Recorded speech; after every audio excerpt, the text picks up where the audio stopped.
जय माता दी दोस्तों, आज मैं आपके लिए लेकर आया हूँ एक पौराणिक कहानी।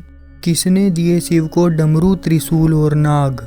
तो दोस्तों, आज हम आपको बताएंगे कि शिव जी के पास ये पवित्र चीज़ें डमरू, त्रिशूल और नाग कहाँ से आए और क्या है इन पवित्र चीज़ों का संबंध भगवान शिव के साथ।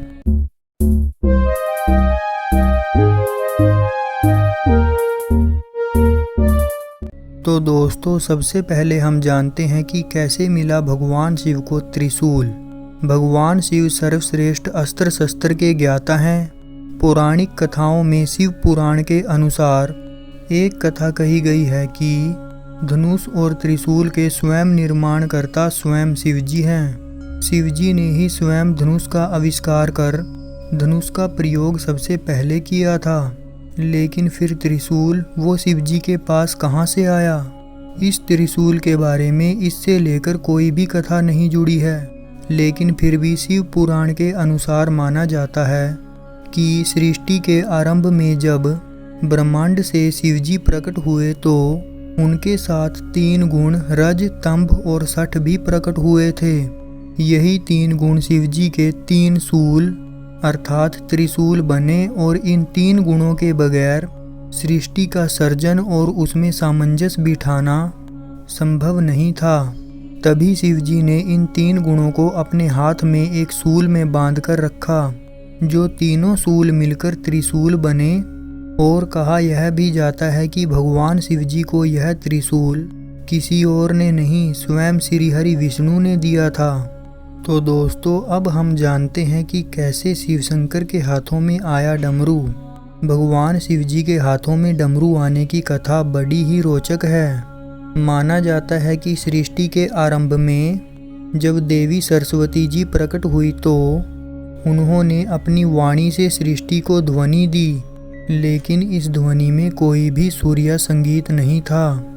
तभी उस समय भगवान शिव जी ने नृत्य करते हुए 14 बार डमरू बजाया और उस डमरू के सुर ताल संगीत से सृष्टि में ध्वनि का जन्म हुआ।